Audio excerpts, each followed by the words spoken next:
Well, good morning, and thank you very much for joining us. I am Ikwerre LGA. Let's take our turn on the program and through that our guests to look at the something of a long-standing news story now, the allegations and counter-allegations over the Rivers head of service resignation and all the allegations and counter-allegations that we have heard. My guest this morning is Dr. Samuel Nwanosike. He's former chair of Ikwerre local government area in Rivers State. He joins us from our Abuja studio. Good morning to you, Dr. Nwanosike. Good morning, sir. Ikwerre. Thank you very much. Thank you for the opportunity of being part of your show. Our pleasure. Thank you very much for making the time for us. Now, maybe the best thing to do is, what is your perspective? Because you are on ground, but when it comes to issues like this, it becomes something of a national issue, and there's so many people investigating it, trying to get to the bottom of it. So the first thing I should ask of is, what, Dr. Nwanosike, is your take on the controversy? Well, first of all, I want to thank you for the opportunity of being part of your program, and to say that government is a very serious business. And like even we as Christians recognize, in the Bible is written clearly that outside the God we all believe and worship, the next important thing in a man's life is government. Because without government, there will be chaos in society. And so it is very ridiculous and painful when those who are entrusted with powers of authority trivialize government and make government look like a joke. The incidents that have happened in our state since the 29th of October 2023 to date, to a lot of standing by people, like I can say, those who don't come from Rivers State, they might be seeing a different picture. But if you live in Rivers State and you're part of government activities or you hold public office, you will understand that Rivers State has never come this low. Rivers State, the treasure base of Nigeria, has never been this low in governance. We've been lucky to have leaders who are respected in the Nigerian nation, who have delivered dividends of democracy since democracy came back in 1999.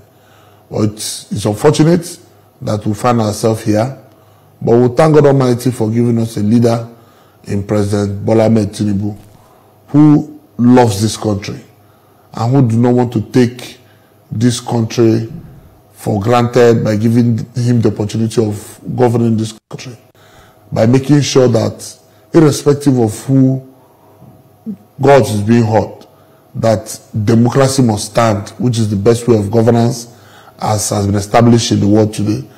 That democracy will not just stand by words, it must stand by action. And that our laws should be respected by everybody, and nobody should feel that is above the laws of our land. If the democracy we practice is a constitutional democracy, and they say it is a three-arm of government, it's going to be an executive, there's going to be a judiciary, and there's going to be a legislature. And that legislature is going to be the voice of the people. It means that in democracy, which is best defined as government of the people, by the people and for the people, that arm of government, the legislature, should be the most important arm, because that is where the laws and ideas of governments are being put together. That's how spending effects are being put together to develop a nation. So as far as I'm concerned, Mr. President has done good to avert the crisis that would have consumed our state and would also have impacted on the nation Nigeria. This is not the time we need such crisis. These same people who are running about from television stations, media houses, to one place to the other, saying that, oh, it was too harsh, it was not right, would have been the ones to blame Mr. President, to say, oh, he didn't have intelligence on ground, he would have nipped it in the bud, he shouldn't have allowed it to happen have been issue, he would have made sure that this and that is done. So with the couple effect of the decisions of the Supreme Court and the actions after the decision of the Supreme Court by the executive, it shows clearly that the executive was not ready to take decisions of the Supreme Court seriously, and the crisis assumed by burning of national assets, which has been threatened on national television by the governor and his followers himself. You have clips of the governor making statements like, oh, guys, don't worry, at the appropriate time, I will give you people the instruction of how to go about it. In fact, one of our former governors made the statement in one of the events the governor was seated, and he said that very soon they will know what River State is, that if River State sneeze, that Nigeria will sneeze. It was all obvious that this is the route they had decided to go in order to obey the ruling of Supreme Court, which is the law of our land, to say, oh, we will take steps, genuine steps, not coming to play to the gallery, not coming to say, oh, it is you that will decide where the assembly will stay. It is you that will decide which law of courts you will obey and how to go about obeying them. So this might take that Mr. President did the right thing of calling the crisis to order. Okay, but Dr. Nwanosike, you are aware, I'm sure you would have heard or seen, where the suspended governor, Governor Fubura, said that he never made those statements and that he is in no way, shape or form in support with, what does one refer to them now, anarchists who are bent on, impacting national assets within River State. He has said that this is the work of his detractors. Uncle Yeri, I know you are a revered journalist that work with records. Probably that statement, yes, is a statement of afterthought. Maybe he would have been called by friends to say, oh, you are reckless. You are reckless in that statement you made. Oh, if anything happens, you'll be held responsible. The governor shouldn't come and be deceiving himself. It's on tape. It was a live television. It was recorded when he made those statements. It was also recorded when Sir Dr. Peter Dele also made his own statement. And they were all made in public glare. They were not made in a separate room meeting where you can say you would deny. No. Okay, so that's your statement on that, because as you just observed, we are interested. We don't have any particular, shall we say, dog in this race, but we just want to get to the bottom of it. And as you can see, as you have seen, it was getting controversial. The former head of service, between his statement, his wife's statement, and then his statement on top of his wife's statement, it's quite frankly looking a bit like a mess. And so I was wondering what the perspective would be of those that are on the ground, because right now everybody is battling for, for conscience. Say, look, I'm not as bad as they are pointing me to be. In fact, I'm not even bad at all. This is the work of political opposers. Uncle Yeri, well, human nature, even an armed robber that is caught in the scene of act, when being interviewed, will say, oh, it is the devil's work. I was lured into it. I was this and that. But the question is, were you armed? Were you robbing? Yes. Were you caught in the act? Yes. Did you fire a rifle? Yes. So anybody can say whatever they want to say. Nigerians are way, way ahead and intelligent. For us, those who perpetrated the crime they perpetrated cannot, at this point, after almost 2 years, come to say it's a denial. Going by the statement made by the former head of service, it was just re-echoing what was a public knowledge. What even the Supreme Court has mentioned in their judgment. The certified true copy is there. I was in court when it was said. And nobody can contradict the fact that even we who are residents of River State are aware of those who perpetrated this act. A lot of them were invited by the Nigerian police. And they have made useful statements. And this issue, as we speak, happened before the public glare. Even when this issue happened, steps that were taken by His Excellency the Governor, Samuel Nwanosike, and confirmed that yes, he was the one that gave the instructions and this was done for his own good. That was his thinking. But he never knew that he was the one digging his own grave. That action of destroying an arm of government totally rendered government non-existent in Rivers State since the 30th of October 2023 to date. As said by Supreme Court, you cannot, as a governor, after making proclamation on the 9th of June, you come around again and use bulldozers and pull down the same building.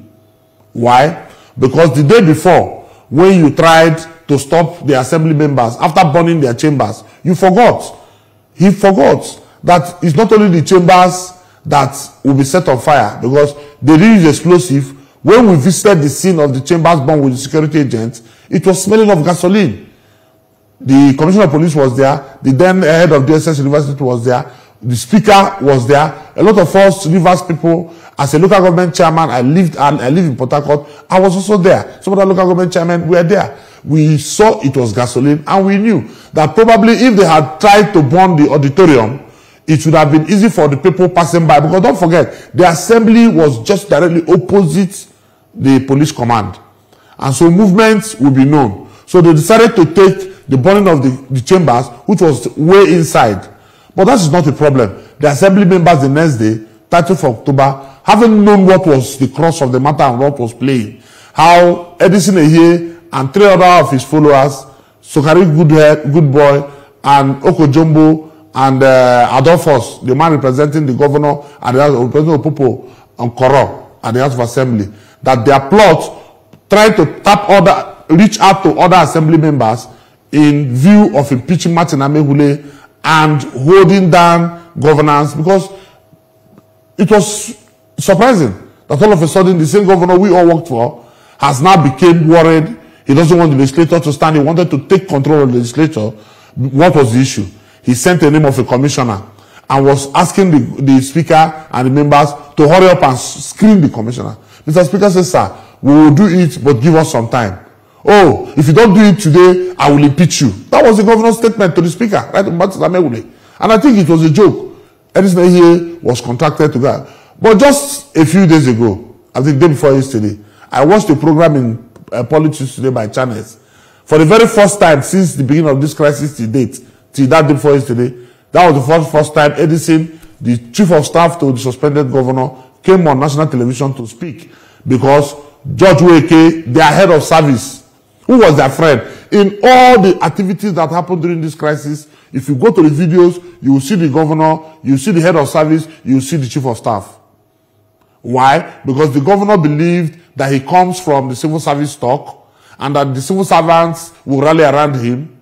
It's obvious. We saw civil servants doing protests in support of the governor. We saw the head of service being the one to even standing for the governor. So if the chief of staff will come to national television via Channels to lie that Mr. Wike was not close to him, how come the governor, when he called the head of service wife on phone, was claiming that upon all I have done for you and your husband and your family, why would your family lie against me in this manner? Why? Because the former chairman of Omuma, who was a young boy that was removed by the Supreme Court as a local government chairman, took policemen to go and harass the woman in her house and made her take the call of Fubara. Because Governor Fubara was calling his husband. The man was not taking call. They needed to do something, because as far as they are concerned, the man was exposing what they had together. Now, in course of that interview, Edison Ehie alleged that it's Mr. Speaker Martin Ameghule that drove into the complex on the 29th of October. And when he drove out, that the assembly complex came under fire. The question is, everybody has access to the state assembly. The clerk has an access. Honorable members who are committee heads have access. If the House is going to sit the next day, people will go and make preparation. So if you come on a convoy, a government convoy, wearing police uniform that you are provided for criminals, and they come in front of that, you as a former deputy speaker, that the workers will not give you access to drive into that place and perpetrate your acts. George Weke have said clearly, and has said he had witnesses when bag of money was given to Edison Ehie to go and carry out this action. And the governor came to that scene and said that this is his property, that he will create a place where the assembly will sit, that nobody will tell him how to manage River State. It's on tape. Edison Ehie was standing behind him, which says he was aware that that assembly will be burnt and was burnt. And he was happy, because if he wasn't happy as the head of security and the governor of the state, he would have set up commission of inquiry to get to the root of it. Okay. To say, oh, these are those who are responsible, but rather he didn't do so. So He didn't do so. I'm And gathering. today he has not done so. I'm gathering from what you are saying that you don't buy at all the suspended governor's assertion that, look, this whole building of the state assembly, complex, it was unsafe, and he had this responsibility to work at it. That's what he said. I just want to leave it at that's what he said. But it seems to me that you might not be buying that. Uncle Yori, a crime scene, when arson occurs, you don't hurriedly bring down a crime scene. Like I said, when that chamber was burnt with gasoline, we had other premises. In fact, even when he destroyed that chamber, as we speak now, other buildings, offices in that, the previous buildings are still standing. Okay. The question is, if that place was a crime scene, why didn't you order security agents to cordon it off, set up an inquiry, and investigate the root cause of those, what led to the burning, and those who burnt down the assembly under your watch as governor? That is what every Democrat will do. And while you're doing that, you create an alternative with agreement with the House to say, okay, now that we are here, what do you people think? So that you can move forward with legislative businesses. While I unravel what is this crisis that is happening.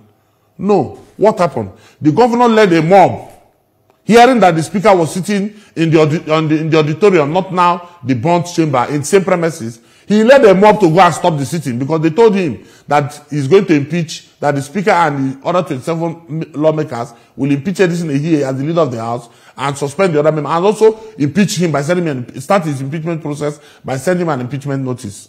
Which was what happened. All right then. So before the governor could come there and have the fight with the police, because the police had the right to protect the legislature, the assembly, and that's why the then director of operation, who by providence today is the commissioner of police, said, no sir, these people are doing their job here, don't do this. If you go there, there will be bloodletting. Okay. And he said that they were shooting water cannon on him.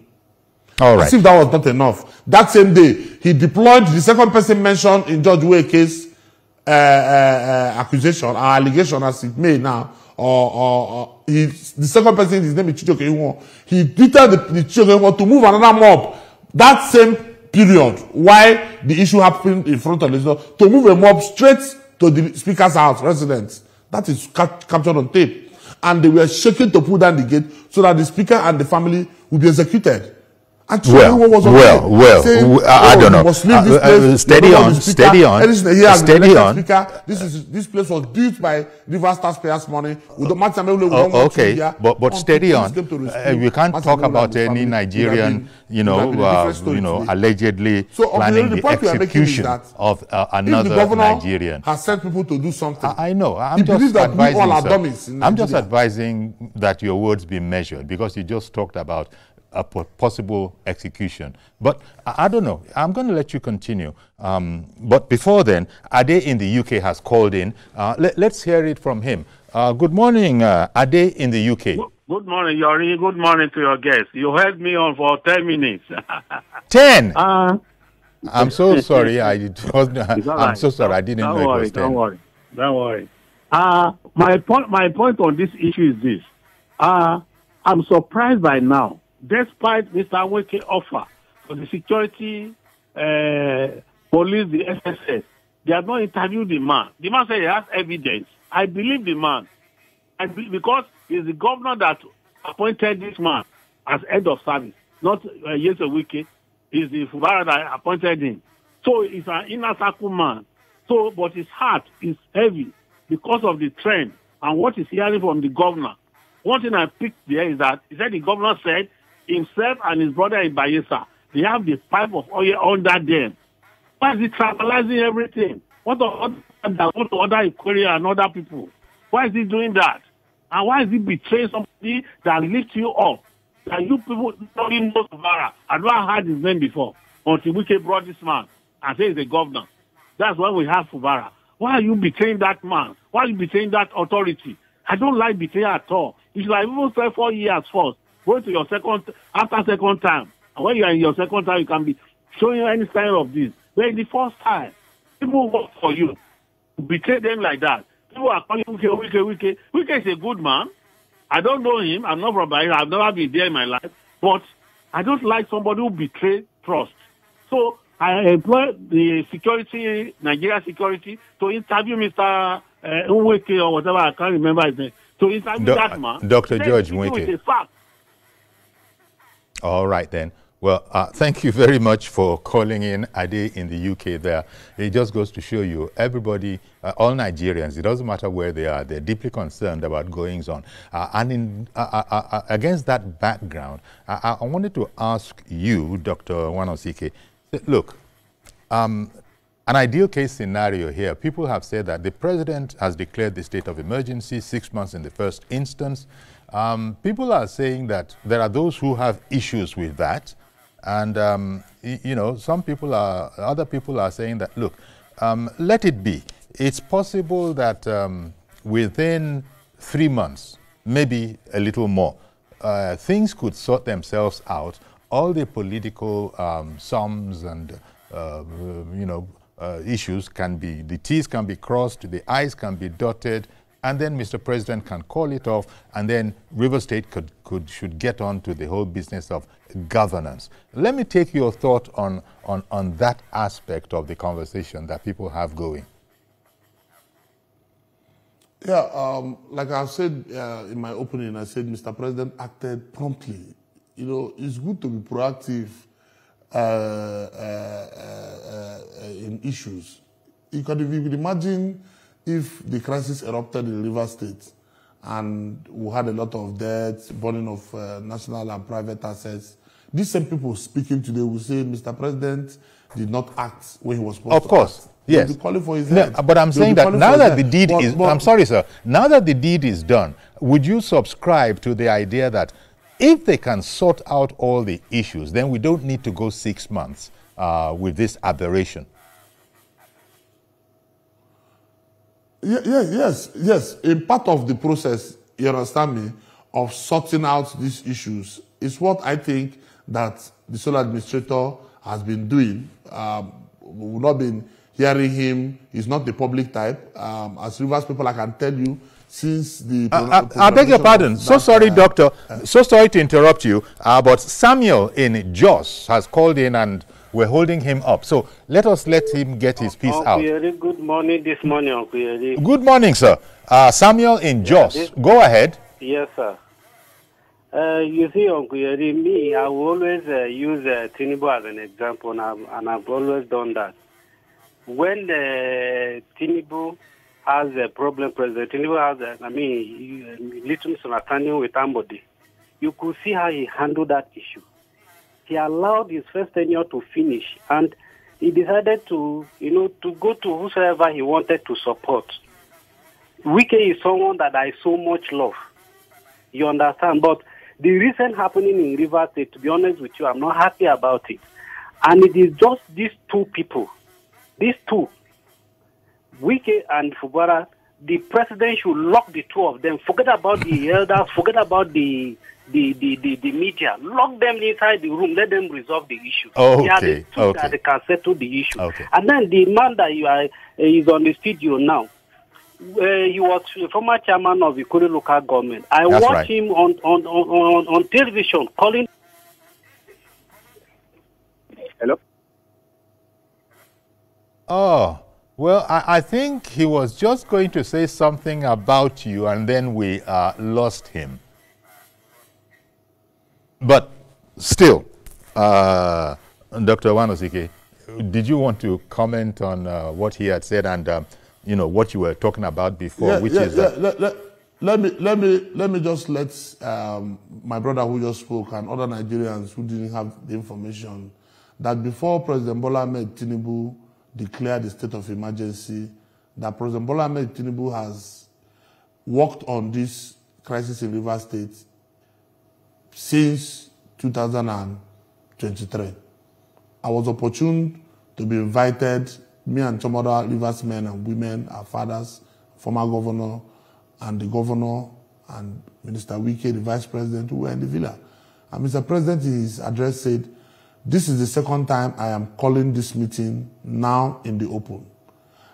Fubara, you came to me and I invited Wike and we discussed this thing privately. And I told you, do A, B, C, D. You didn't do them. Now, Odele and some leaders have called me to intervene. I have now called the entire Rivers people, including you and them. I have thought about this and I've come out with a program. If I read out this program to you, whichever one you're not comfortable with, please, let's discuss it here. If you're comfortable to, indicate that you will confirm and you will carry it out so that we can have peace. I want to see you and your former leader, former boss, work together so that we can develop Nigeria. You know how important Rivers State is to us as a nation. And the governor agreed. And Mr. President read the 8 points, one after the other. Anyone he reads, he will ask the governor, do you have a problem with this? The governor will say, no, it's fine, sir. I will go ahead. And what are these 8-point agenda that the president read and Mr. Governor agreed and signed that he will carry out? Only for him to return back to Rivers State. Then this Edison here and Chijoke Ihuo and others had to, for the very first time in our democracy in Rivers State, it has never happened in any government, put a stage, a big stage with line array microphone system in front of government house entrance. Not in a field, in front of the entrance of government house. That means there was no government business that day. Nobody would do that without the approval of Mr. Governor. Nobody. No matter how powerful you are in that state. You block the governor's entrance, you mobilize people, you come their home microphone, and you called Mr. President all manner of names and said this is not Lagos. That Mr. President should keep his hand away from River State. That the 8-point agenda will never stand. And abused Mr. President from heaven. And came back to channels to apologize to Mr. President. Because people have called the governor that what you did was wrong. Why would they allow people stay in front of government to abuse the leader of this nation? This same president, the governor sponsored people to take to court. And they went to court the laws that the president had no business in Rivers State, that we are running a confederation. And Mr. President said, okay, no problem. Since I cannot be trusted by my ideas and my solution, I give you, but let me tell you, Nigeria will run a constitutional democracy. You must not work against our constitution. And the Supreme Court has said clearly that there was no government in Rivers State. Uncle Yeri, why are people making it a Wike matter? Is it Wike that is Wike a member of the Rivers House of Assembly? Did Wike order that the assembly should be burnt?